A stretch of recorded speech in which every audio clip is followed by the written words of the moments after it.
നിലമ്പൂരിൽ UDF സ്ഥാനാർത്ഥിയായി ആര്യാടൻ ഷൗക്കത്ത് തന്നെ എത്തുന്നു.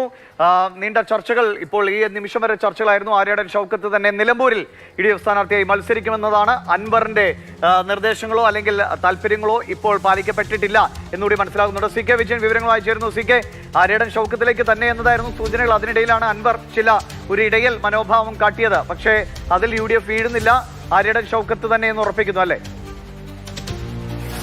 തീർച്ചയായും അതെ. ഒറ്റ പേരേ ഉള്ളൂ, ഒറ്റ പേര് മാത്രമേ നിർദ്ദേശിക്കാവൂ എന്ന് AICCയുടെ നിർദ്ദേശവുമുണ്ട്. ആ നിർദ്ദേശത്തിനനുസരിച്ച് ഏറ്റവും ഒടുവിൽ പേര് തീരുമാനിക്കപ്പെട്ടിരിക്കുന്നു. അത് ആര്യാടൻ ഷൗക്കത്ത് എന്ന ഒറ്റ പേര് തന്നെയാണ്. ആര്യാടൻ ഷൗക്കത്ത് ആയിരിക്കും നിലമ്പൂരിലെ UDFന്റെ സ്ഥാനാർത്ഥി എന്ന് ഏതാണ്ട് ഉറപ്പിച്ചു കഴിഞ്ഞു. ഇനി വൈകിട്ട് 7:30 അല്ലെങ്കിൽ ഒരു 8 മണിയോടുകൂടി ഇതിന്റെ ഔദ്യോഗിക പ്രഖ്യാപനം ഉണ്ടാകും.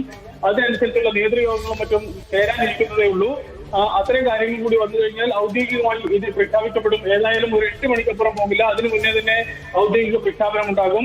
പക്ഷേ ഇതിൽ ഏറ്റവും പ്രധാനപ്പെട്ട കാര്യം എന്താണെന്ന് കരുതിയാൽ അൻവർ PV അൻവർ മുന്നോട്ട് വെച്ചിരിക്കുന്ന നിർദ്ദേശങ്ങളോ PV അൻവറിന്റെ സമ്മർദ്ദങ്ങൾക്കോ ഒരു കാരണവശാലും വഴങ്ങേണ്ടതില്ല എന്നാണ് ഇപ്പോൾ കോൺഗ്രസ് നേതൃത്വത്തിന്റെ തീരുമാനം. അൻവർ ഏതെങ്കിലും രീതിയിൽ പ്രകോപനം ഉണ്ടാക്കാനോ അല്ലെങ്കിൽ അത് വെച്ച് വിലപേശാനോ തയ്യാറാണെങ്കിൽ അത്തരം കാര്യങ്ങൾക്കൊന്നും തന്നെ വഴങ്ങേണ്ടതില്ല. അൻവർ ഇനി ഏതെങ്കിലും രീതിയിൽ ഈ നയനിലപാടിൽ നിന്ന് വ്യത്യസ്തമായി ഒറ്റയ്ക്ക് മത്സരിക്കുകയാണെങ്കിൽ അൻവർ ഒറ്റയ്ക്ക് മത്സരിച്ചോട്ടെ.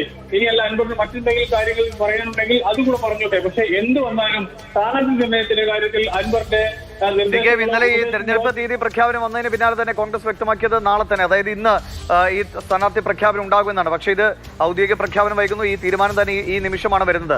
അത് അൻവർ ഉയർത്തിയ ഒരു അഭിപ്രായ ഭിന്നതയെ തുടർന്നാണോ ഇത്രയെങ്കിലും വൈകാൻ ഇടയായത്? അത് UDF ചർച്ച ചെയ്തോ?